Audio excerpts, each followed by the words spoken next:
Hello everyone, Andy Schwab here with your Farm and Ranch News. The U.S. Department of Agriculture announced new measures to support a fairer and more competitive meat and poultry supply chain.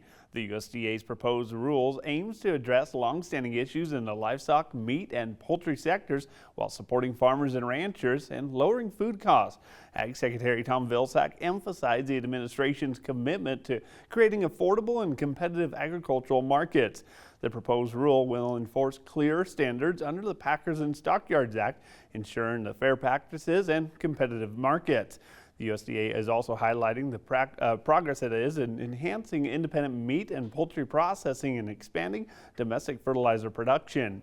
Now, public comments on the proposed rule can be submitted at regulations.gov for the next 60 days. And the U.S. Department of Justice Antitrust Division announced significant expansion of its efforts to address agricultural issues with a plan to increase staffing dedicated to civil and criminal enforcement in that sector.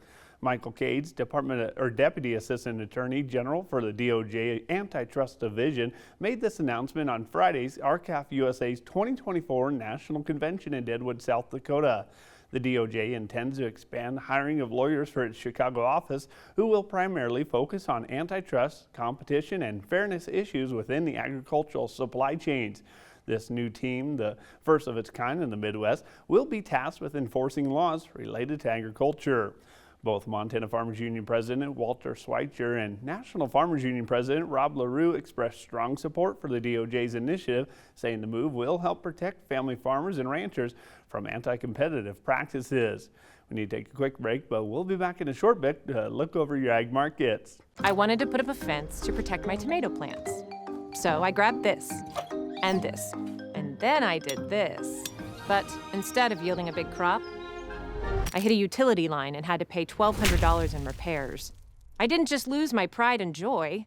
I could no longer afford the new stovetop I'd been saving up for. Next time, I'm going to make my free call to 811 before I dig. Learn from Curry and hundreds of others. Call 811 before you dig. Welcome back, friends, to your ag news and your markets. Well, the USDA released their latest crop progress report on Monday afternoon. They noted hail damage was heavy north of Great Falls, while rain was less abundant in much of the south, west, and northwestern parts of Montana.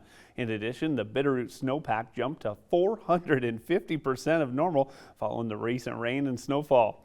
On the crop conditions, Montana winter wheat and spring wheat both jumped to 66% good to excellent, which is well in line with the rest of the nation and well ahead of the 5-year average for the Treasure State. Now, pasture and range conditions also saw decent increases, as the USDA said 56% of the area is considered good to excellent.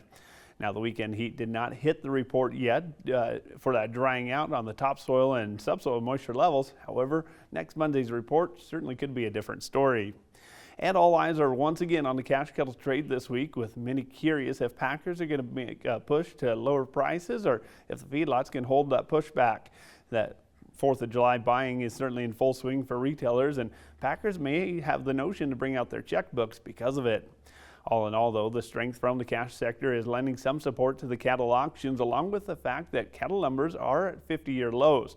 For Headwaters livestock in Three Forks, cold bulls and cows saw strong demand. Sioux Falls will also test the sheep market again today, and that, of course, is another industry where they're enjoying some highs due to the lack of head counts across the country.